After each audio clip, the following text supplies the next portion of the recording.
menikah itu tidak wajib, tapi pilihan. Pilihan ya Pak. Ya.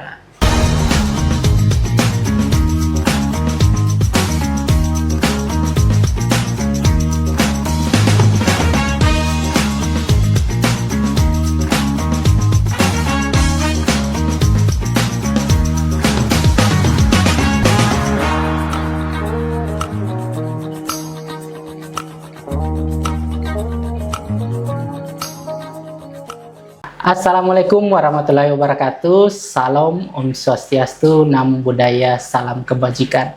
Halo Sobat Mimbar Rasai, kembali lagi di YouTube Kanwil Kemenak Maluku Utara.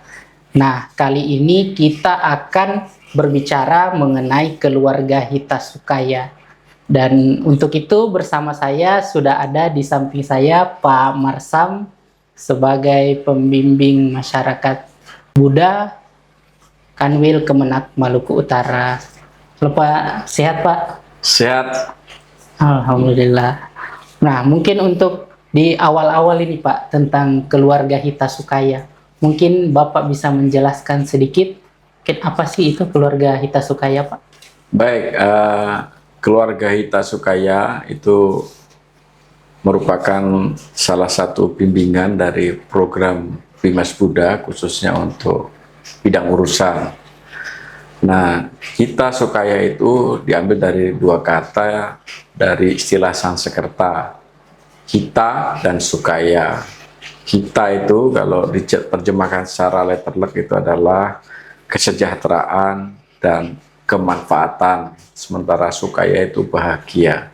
Keluarga sendiri berarti family, berarti keluarga Hitasukaya adalah keluarga yang sejahtera dan bahagia. Di dalam agama Buddha ada dua pola hidup. Yang pertama adalah sebagai perumah tangga, dan yang kedua adalah sebagai pertapa. Jadi menikah itu tidak wajib, tapi pilihan. Pilihan ya Pak? Ya. Jadi membentuk keluarga Hitasukaya itu merupakan pilihan. Gitu. Jadi boleh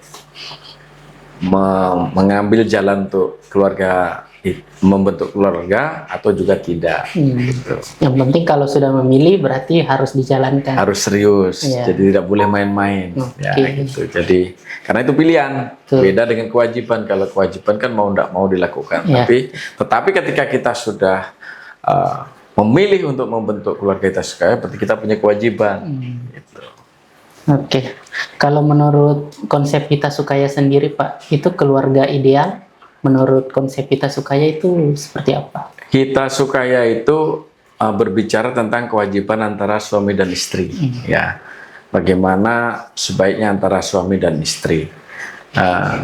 Dan Sang Buddha mengatakan bahwa untuk mencapai sebuah kehidupan yang bahagia itu ada 4 hal. Yang pertama adalah sama sada itu boleh dikatakan mempunyai keyakinan yang sebanding.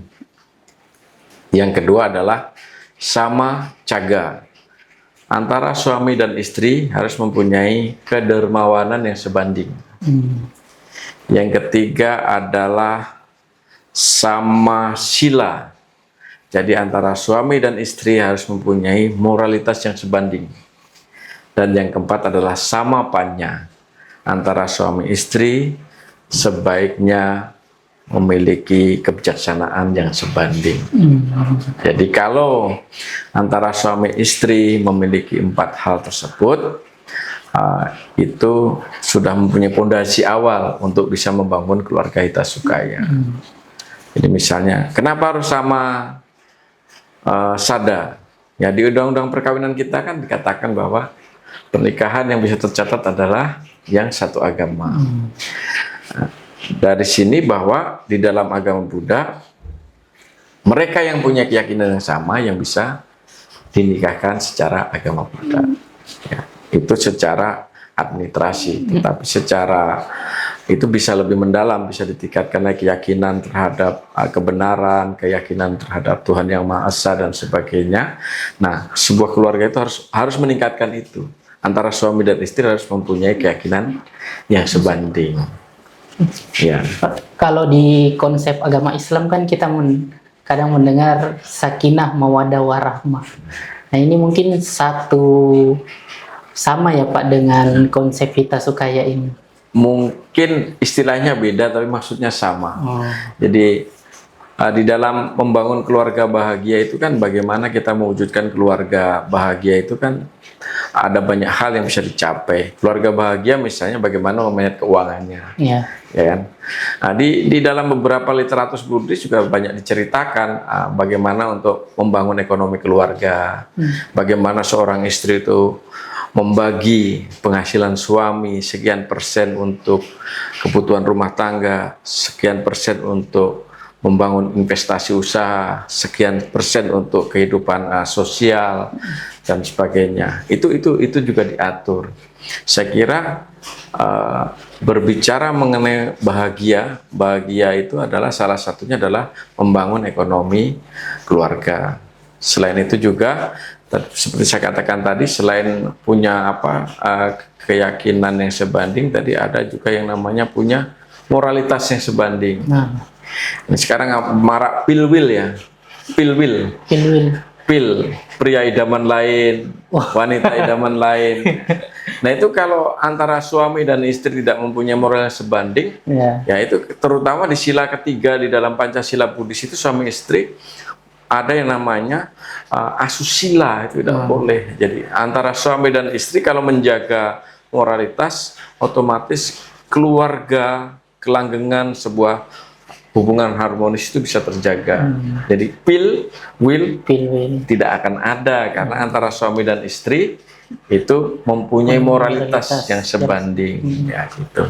Kalau dalam beberapa cerita Buddhis ceritakan idealnya seorang suami itu melirik pasangan lain aja nggak boleh. Nah, jadi dalam pikiran aja nggak boleh berkhianat, apalagi dalam tindakan. Kalau bisa seperti itu. Nah, kalau kita lihat data nih Pak, kan banyak perceraian nih yang terjadi, angka perceraian yang terjadi. Nah, banyak masalah juga ya yang menyebabkan perceraian tersebut, ada ekonomi dan lain-lain. Nah, kalau menurut konsep keluarga Hita Sukaya, bagaimana sih Pak untuk menyeimbangkan hal itu? Untuk menghindari supaya tidak bercerai ya, saya pikir harus seimbang antara bagaimana memanage kebahagiaan, ada material dan ada kebahagiaan spiritual dalam kehidupan rumah tangga. Terlalu mengejar materi juga namanya materialistis dalam rumah tangga itu juga baik. Karena apa? Sebanyak apapun harta yang kita peroleh dalam rumah tangga, kalau kita tidak barengi dengan kemampuan spiritual, itu tidak akan pernah puas. Karena materi itu meskipun tidak dipungkiri dibutuhkan, tetapi juga kalau kita terlalu melekat, di dalam Buddha itu ada istilahnya, terlalu melekat terhadap sesuatu, jadi melihat materi itu sebagai tujuan juga salah. Materi itu sebagai sarana untuk hidup. Jadi kalau kita paham materi itu sebagai sarana untuk hidup, maka kita paham bahwa memang itu bermanfaat untuk, tapi kita tidak boleh terlalu itu. Jadi antara kebahagiaan materi dan kebahagiaan spiritual harus balance. Maka itu bisa menghindari yang namanya perceraian. Banyak sih kasusnya, misalnya karena istri tidak dinafkahi dan sebagainya. Tidak boleh juga tidak dinafkahi, harus dinafkahi. Tapi juga harus tahu bagaimana keuangan keluarga dan sebagainya. Saya kira dengan itu, dengan beberapa trik-trik itu, saya kira kita bisa mewujudkan sebuah keluarga yang bahagia. Gitu. Berarti nggak berlebihan ya Pak ini? Nggak boleh berlebihan. Harus seimbang. Materi ada, tapi juga jangan terlalu melekat. Iya, jangan terlalu mengejar. Iya, betul. Nah, terakhir nih Pak, untuk generasi muda yang kira-kira akan mempersiapkan dirinya untuk menikah, untuk masa depan nanti, kira-kira apa sih yang harus disiapkan oleh para generasi-generasi yang akan menikah ini? Di Bimas Buddha ada namanya bimbingan pranikah. Ya, pranikah itu mempersiapkan kepada generasi muda bagaimana untuk memilih bibit, bebet, dan bobot untuk menjadi pasangan hidup. Saya kira dengan pembinaan-pembinaan itu nanti para pemuda Buddhis itu bisa mempersiapkan dirinya. Apakah dia mau memilih sebagai seorang rumah tangga Tadi saya katakan ya, di dalam agama Buddha itu menikah bukan kewajiban tapi pilihan. Dengan dibekali beberapa hal tadi, apakah dia akan memilih sebagai seorang rumah tangga atau dia tidak memilih sebagai rumah tangga.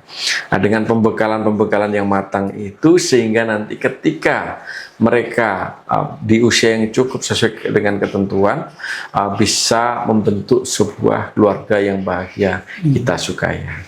Oke, jadi harus menentukan pilihan dulu, mau berkeluarga atau tidak. Ya, kalaupun pilihannya berkeluarga, ya harus menjalankan dengan maksimal sesuai dengan konsep itu ya Pak. Betul. Betul. Terima kasih Pak Marsam atas waktunya di pagi hari ini. Mungkin kalau ada konsep-konsep lain atau ada tentang hal-hal lain yang bisa kita bicarakan, kita akan ngobrol-ngobrol lagi Pak di YouTube-nya Kanwil Kemenak Maluku. Bisa ya Pak? Bisa, baik. Terima kasih juga atas kesempatannya sehingga kita bisa memberikan mimbar kepada umat Buddha dan mungkin umat lain yang mau tahu tentang apa itu keluarga bahagia menurut agama Buddha. Wah, banyak nih nanti tema-tema yang lain yang akan kita angkat.